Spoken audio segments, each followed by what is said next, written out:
যারা যারা আমার পার্ট ওয়ানটা দেখেনি তারা অবশ্যই গিয়ে আমার চ্যানেলে গিয়ে পার্ট ওয়ানটা চেক করে নেবে। অ্যান্ড এটা হচ্ছে পার্ট টু। পার্ট ওয়ানতে দেখলে তোমাদের সুবিধা হবে।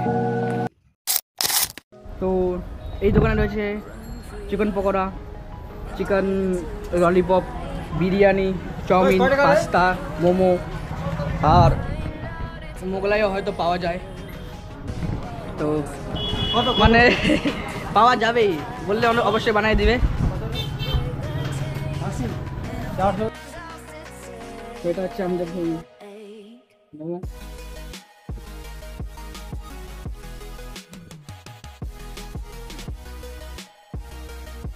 এক প্লেটে কয় পিস থাকে? 8 পিস।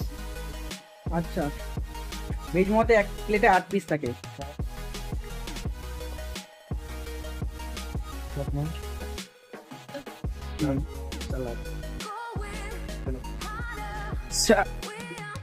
এবার আমাদের চলে আসছে ভেজ মোমো।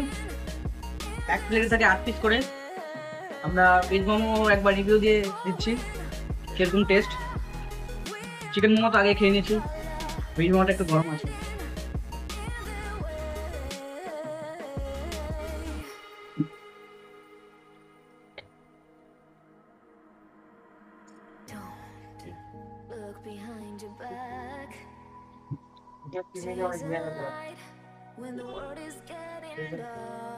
চিকেন মোমো থেকে ভেজ মোমোটা একটু বেশি টেস্ট।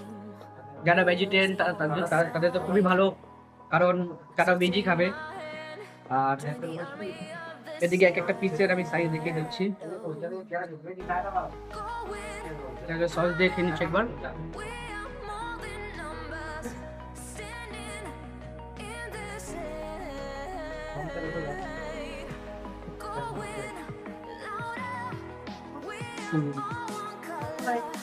ঝাল দিয়ে খেয়ে দেখছি।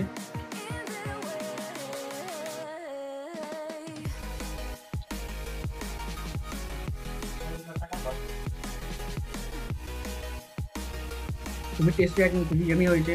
টেস্টটা তো একদম বলার মতো না, তো টেস্ট। যারা যারা কাজু খেতে রামুন দেখতে আসো, তারা হয়তো পাবো কোথায় ভালো জিনিস পাবো, কোথায় খাবো কম প্রাইসের মধ্যে, তাহলে অবশ্যই এই দোকানে চলে যায়। এই দোকানে মোমো অ্যান্ড সুপ এতটাই টেস্টি, মানে আশেপাশে কোথাও পাওয়া যাবে না, অ্যান্ড খুবই কম প্রাইসে। অন্যান্য দোকানে তোমরা যত প্রাইস ভেবে থাকো হচ্ছে খুবই কম। অন্যান্য এইসব মোমোগুলোও ভালো ভালো রেস্টুরেন্টে 60-70-100 বা তারও বেশি নিয়ে নিতে পারে পার প্লেট। এখানে খুবই কম। আমরা দাঁড়া দেখতে পাই, দামটা জেনে নিব, কারণ আমি এখন 2 বছর ধরে এখানে থাকি না, লাইব্রেরি থাকি, তো আমার সেরকম একটা ধারণা নাই।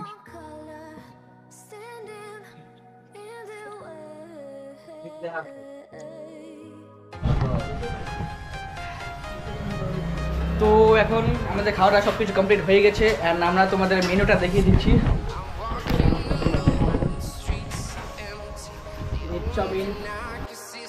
তোমাদের যদি কোথাও মনে হয় যে কারো রেটেড বা কোনো কিছু আইটেমগুলো তোমরা দেখবে, তোমরা ভিডিও পজ করে দেখতে থাকো কোথায় কি প্রাইস আছে। সব কিছু ভালো করে ভিডিও দেওয়া আছে, তোমরা প্রাইস হিসেবে চেক করে নিতে